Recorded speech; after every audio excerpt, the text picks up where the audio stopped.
Welcome to I Found This Great Book. My name is Curtis, and today in my trek through the short stories of Zora Neale Hurston, and we're going to talk about the conversion of Sam. So this book was published in 1922, and you can find this book in the collection Hitting a Straight Lick with a Crooked Stick. So in this story, central character is Sam Simpson, thus the name, the conversion of Sam. Now, Sam is introduced to us as an extreme loafer, an extreme, just kind of guy who hangs around. He has charm, he has the gift of gab, but he's not known for doing any work. Matter of fact, what he's really known for are the tricks his dog can do. And I guess that's how he hustles his money. That and gambling and just being Sam. Now, this story is set in two places. It starts off, and a lot of it, and kind of ends partially in what Zora Neale Hurston calls the down at the hill area of the city, called Popular Street. And then it also takes place in Uptown, where the Dictee black people live. So that's where the, I guess, equivalent to a black middle class in the 20s or 30s. So what's the main conflict? What's the main thing that's going on here? And what I got from the story is there was a choice between being what you will always have been and what you want to become.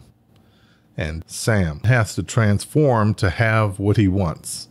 And he faces external and internal challenges. And they'll try their best to pull him back to a world he really wants to leave.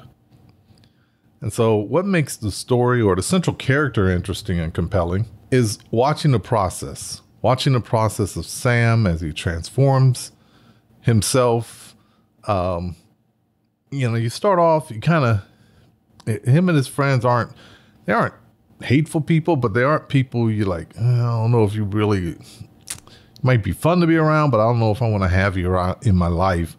But you kind of warm up to him, and he has his issues. He's kind of big issues with pride. But when I think back in the life of the 1920s and 30s, when the story is really set, you kind of understand some of the behavior.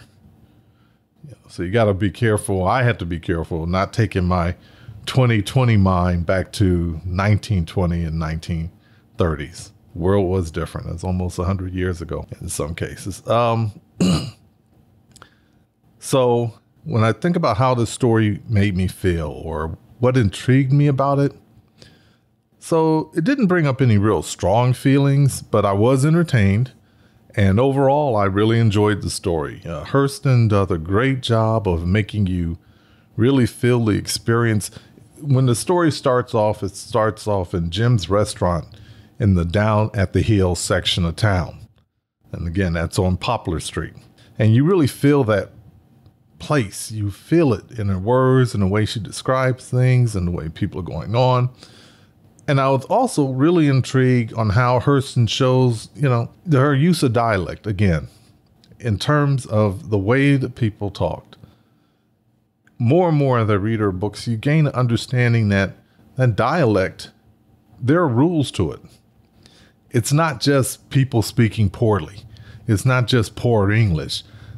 It's a dialect of English because of that community had built that up. The same way you go to New York, you hear a certain dialect. If you go to the South, there's a certain dialect. There's certain terms that are used. If you go to New England, you hear a certain dialect. It doesn't mean that it's bad.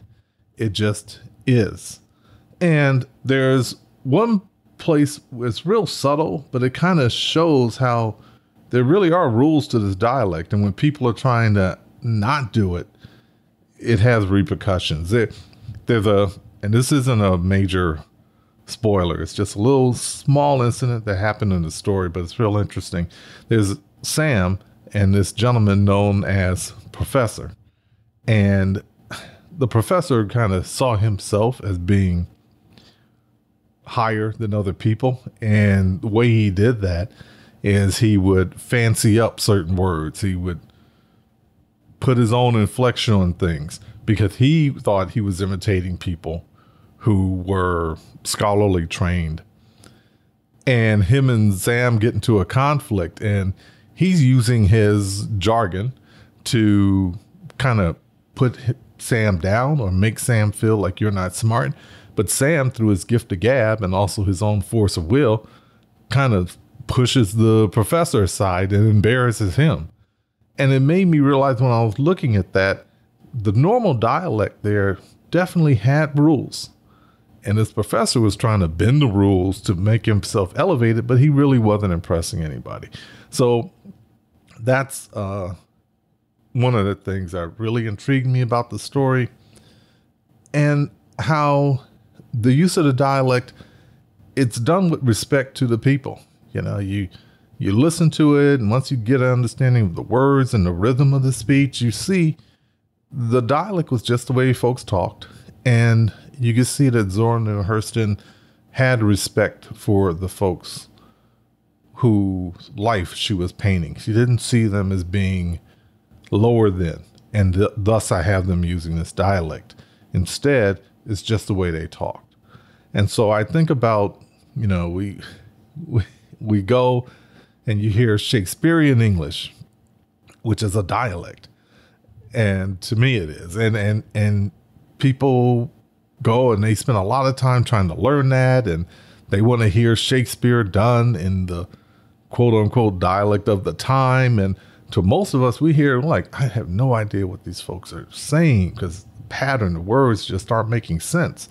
But somebody's decided that is intelligent and great, and other things aren't. And I think the big thing I'm getting out of these stories is the respect for the folks who have the dialect, and realizing the use of a dialect, the use of this different speech pattern doesn't reflect a lack of intelligence or higher intelligence. It's just the way people talk. So what questions did this story raise in my mind? I guess the biggest question it raised for me was how difficult it is to change your life, and to what you have to do to totally, sometimes you have to totally abandon a past life, maybe including friends, in order to maintain your new life. So look at that in terms of people when they make changes, they do new things.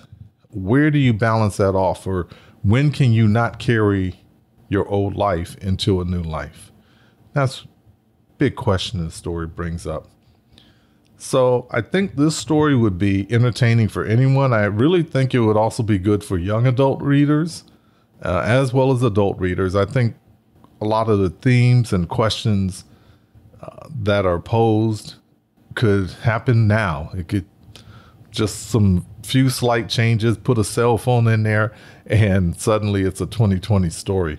People really haven't changed that much. It's just a matter of the things around them that have changed. So, wrapping up this story, The Conversion of Sam, published in 1922 by Zora Neale Hurston.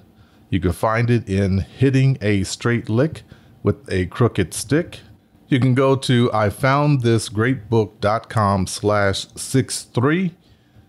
That's the post where I'll have what I just talked about. Also links where you can pick up the 2 collections of Zora Neale Hurston's short stories. Go there.